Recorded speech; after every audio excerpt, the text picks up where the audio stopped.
Amerikaga joylashgan va Uyg'urlarning kishilik huquq masalalari ustida xizmat qilayotgan bir kishilik huquq tashkilotining doklatiga qaraganda 2014-yildan boshlab kam deganda 630 imom va diniy kimligi bor kishilar qo'lga ilingan yoki turmaga solingan.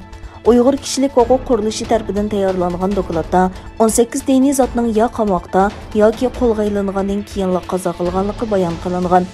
Erkinlikka tortib ilingan bu imomlar radikal fikr tarqitish, ommaviy tartibni qalaymaqalashtirgan shaklda to'plash, bo'lgunchilik ideyasini qo'zg'ash bilan ayblagan. Oila a'zolarining so'ziga qaraganda, bu diniy xodimlarning asosliq jinoyati vaziyatish, duo tilovat guruhlariga rahbarlik qilish qatorliq amaliyotda imomlik doirasidagi faoliyatlar ekan. Mazkur tashkilot jami 1046 musulmon diniy zotning kechirmishlarini oshkorlashga tirishgan.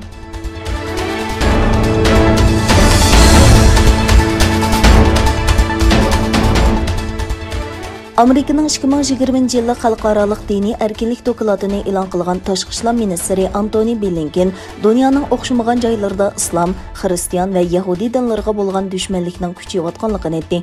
Blinken so'zida Uyg'urlarning kishilik huquq dafsandichiligi sababli Xitoyni va Rohingya musulmonlarga qilingan kishilik huquq dafsandichiligi sababli Burma armiyasini tilga oldi hamda Rossiya, Eron va Nigeriya qatorliq davlatlardagi diniy erkinlikka munosabatlik masalalarni ko'rsatdi. Blinken mundaq dedi: Xitoy Uyg'ur musulmonlarga qarshi irqiy qirg'inchilik va insoniyatga qarshi jinoiy qilmishlarni davomlashtirib, diniy odatlarni jinoyat deb bekitmoqda. Blinken yana Falun Gongchilarga qaratilgan kishilik huquq dafsandichiligi sababli bir Xitoy amaldorga embargo yurgizganligini e'lon qildi va Xitoydagi kishilik huquq vaziyatiga davomli diqqat qiladiganligini aytdi.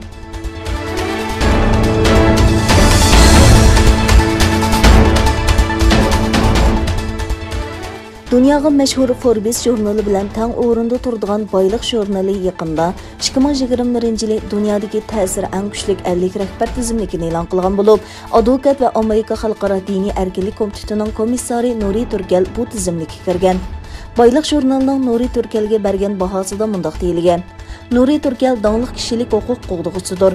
Uning eng muhim xizmati o'zi tug'ilgan diyordagi Uyg'ur va boshqa millatlar uchrayotgan zulmga markazlashgan. U yana Uyg'ur kishilik huquq qurilishi hay'atining raisi.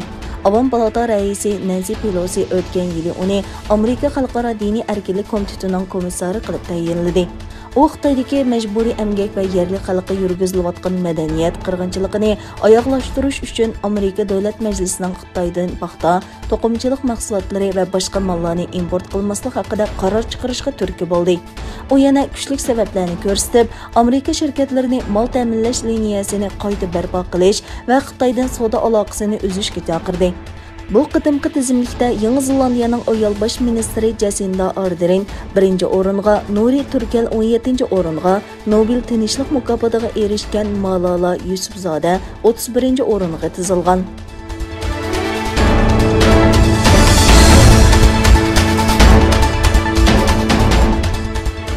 Xabar qilinishicha, Xitoyda o't o'chirish harakatiga qatnashgan bir tik uchar Yunnan o'lkasining Erxay ko'liga tushib ketib, 4 odam o'lgan.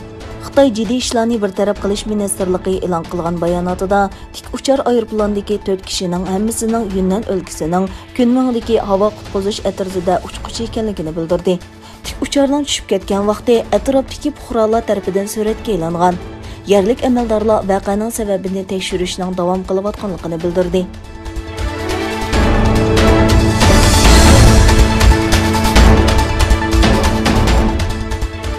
Dunyoning har qaysi joylaridagi Sharqi Turkistonliklar boshchiligida butun dunyo musulmonlarining ro'za hayitiga muborak bo'lsin.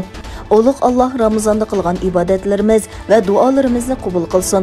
Sharqi Turkiston ozod bo'lgan va butun mazlumlar hurlikka erishgan kunlarda hit o'tkazishni bizga nasib qilsin.